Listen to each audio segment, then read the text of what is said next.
Good morning, South. We're coming to you from downtown KC just across the street from City Hall. Stay tuned for a virtual tour of Kansas City's major hotspots and the newest and oldest food trends.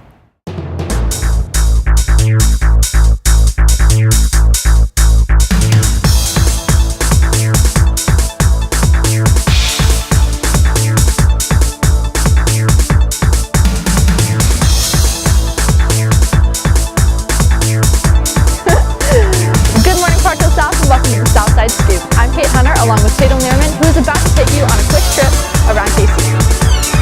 Well, it's a chilly day here on top of the Liberty Memorial, one of the greatest landmarks in Kansas City, and many of you might think that Kansas City is not a touristy place, but step by step we're going to take you on a tour and show you why it is. The Liberty Memorial is the only designated World War I museum in the United States and was opened in 1921. Congress forwarded the plans for an extension in 2002, leading to it becoming one of the main tourist destinations due to its amazing views and wide collection of artifacts. But if that's not enough for you, we'll step right onto Union Station. Union Station is the second largest station in the United States and is known for Science City and its traveling exhibits, as well as being labeled for the main reason for downtown development. It's always been a center of the city. People came here not only to ride the trains, but also to eat at the Fred Harvey restaurants, visit people that were coming in or off the trains, things of that nature. So it's always been a major part of the city. And just a short step from Union Station is another KC landmark known as Crown Center. Hosting the national headquarters for Hallmark and a variety of dining and shopping options, you should be sure to add it to your itinerary. Well, I think it's really kind of the pop-up events and how it's all combined, like everything that you need to do to visit is all in one. Like we've got the hotel attached to it, we've got the retail shops and all of the restaurants, and then of course the theaters. There are two regional theaters here that are just great for entertainment, and then right across the street we have ice skating and everything, and I just think that this is kind of like the one-stop shop for anything for entertainment. Alongside all these options, you should be sure to check out Kansas City's Power and Light District, otherwise known as the Entertainment District. Catch a concert at the Sprint Center, take a stroll around the River Market, admire many murals in the Crossroads District, or enjoy performance at the Kaufman Performing Arts Center. Hopefully after all these steps you have realized that downtown has plenty of attractions and you now know what makes KC KC. I'm Tatum Lehrman along with Chance Jeffries and Mary Garrett from the Southside Scoop. From touring KC to touring different types of food, we bring it on to Zoe and Kate for the newest food hall here in Kansas City. It's common knowledge that people can catch good food in downtown KC, and this newly opened restaurant already has people talking. I remember I was out shopping one day looking for button-ups for work, and as I was in the dressing room, I heard someone say food hall. And I was like, "Are you talking about the parlor?" And they were like, "Yeah, we are." But what makes the parlor different than any other place with fine dining and a quirky atmosphere? The parlor is a food hall concept. It's not a new concept, but it is new to Kansas City. Each of the restaurants either live here between 1 and 3 years. It's either 1, 18 months, or 3 years. And at that point, they either, leave knowing that it's going to be successful, or they have to completely change their concept. With only a maximum of 3 years to make their mark, the parlor is a great place for other restaurants to practice and see what the future has in store.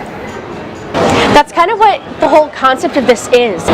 You do a little pop-up, you try it out for the year, 2 years, 3 years, whatever your lease is, and over that time we're going to grow and see, is the market ready for a full-blown concept? Do I need to open a brick and mortar? Is it something that's just good for little pop-ups? Not only does it benefit the owners, but it also helps out those moms and dads with a lot on their plate. We like to come down and experience new food options, but it's really hard because I have 2 kids. So, like, my kids are not going to go out to a Korean restaurant, but I can still get Korean and they can have pizza. It gives people options. Then the bars are always here consistently. I've seen anything from, like people in their mid-20s, like older people, because everybody from every age likes a good cocktail and good food. Step by step, the parlor is creating opportunities for more great restaurants and more happy customers. I'm Zoe Dunn alongside Kate Hunter, reporting for the Southside Scoop. From a food hall to City Hall, let's pass to Tatum to catch up with one of KC's councilwomen. Thanks, Kate. I'm Tatum Lehrman here with Councilwoman Teresa Lohr, and today we're going to be talking about some changes coming to downtown. Can you talk about that? Certainly, Tatum. Thank you for having me on today. We have seen a lot of changes in the past 5-6 years downtown, of course, with the urban dwelling and the growth with our Power and Light District. And what we're seeing now is a growing density of people moving downtown, which is a big change for Kansas City. We have a lot of millennials downtown and a lot of empty nesters. So it's kind of changed the dynamics of what happens downtown. Entertainment has really picked up. Restaurants, retail. It's all made such a big difference in Kansas City and has really put life back into the heart of the city. For sure. How do you think these changes happening to downtown affect the Northland and areas surrounding? Well, what it does is it continues to grow the city. We haven't seen any decline in growth in the suburbs as the Northland. We've seen, in fact, growth. The Northland is probably the fastest growing part of our city, simply because we have room to grow. Well, thank you, Councilwoman, so much for your time. Back to you guys at the news desk. Thanks for that sweet treat, Tatum. Speaking of, let's take an inside look at Betty Ray's Ice Cream Parlor. Down on Delaware Street in Kansas City's River Market, Betty Ray's Ice Cream serves up unusual flavors and items alike. These homemade items are made step by step. Step by step indeed. Betty Ray's takes the time and effort to make everything they have to offer from scratch with local ingredients. Use fresh fruit for all of our fruit ice creams. We have cream that we get from a creamery in Iowa. They already have a wide array of flavors, but they're always open to new suggestions, with the suggestion board right in the shop, even if all the ideas don't make the cut. Sometimes it's really good flavors, sometimes it's things that we've already done or things that would potentially be good. Sometimes it's ridiculous stuff. Sometimes it says your mom. Ridiculous is correct. From French toast to chili powder, the possibilities are endless. What can I help you with? They are also settling in nicely to their new home. We opened on August 29th, I believe it was, so we haven't been here quite 2 months yet.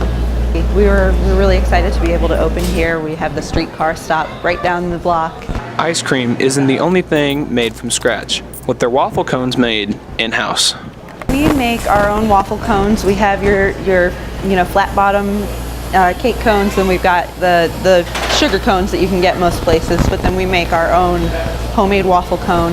We make the waffle batter from scratch. This ice cream shop, making these irregular flavors handmade, truly pays off. Signing off from the Southside Scoop, along with Connor Wood and Peyton Haverman, I'm Hayden Wells. That's all we have for you today on this special edition of the Southside Scoop. I'm Kate Hunter. And I'm Tatum Laren. Have a great day, Park Hill South.